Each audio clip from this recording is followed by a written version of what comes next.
Jesus, no. The big one ay maaari bang mangyari? Tara, atin nating alamin. Ka-watchers, i-like at mag-subscribe ka na din. Araw-araw ako mag-upload ng bagong video na siguradong magugustuhan mo. Ayon sa Feebox, sila ay nananawagan sa publiko na maghanda para sa The Big One. Ayon din sa Feebox na ang mga aktibong fault ay hindi pa nakakaranas ng anumang kasaysayan sa paggalaw nito, pero mataas ang posibilidad na makalikha ito ng napakalakas na lindol kapag ito ay gumalaw. Ito ang tinatawag na The Big One.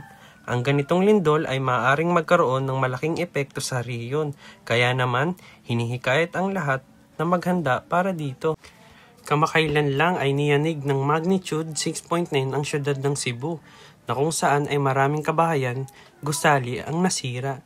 Ayon sa datos, 74 ang namatay sa pagyanig. Sa pagtama ng The Big One, inaasahan ang lakas nito ay 7.2 magnitude. Marami ang pwedeng masira sa lakas nito, kaya ang bawat isa ay pinaghahanda. Ang West Valley Fault. Ang West Valley Fault System ay isa sa mga major fault system ng Marikina, kasabay ng mas maliliit na East Valley Fault. Ang West Valley Fault ay halos 100 kilometro ang haba at nagsisimula sa Metro Manila, Quezon City, Marikina City, Pasig City, Taguig City, Muntinlupa City, Rizal Province, Rodriguez Montalban, San Mateo, Bulacan, Norzagaray, Laguna, San Pedro, Biñan, Santa Rosa, Cabuyao, Calamba, Cavite, Carmona, General Mariano Alvarez at Silang. Kailan nga ba mangyayari ang The Big One?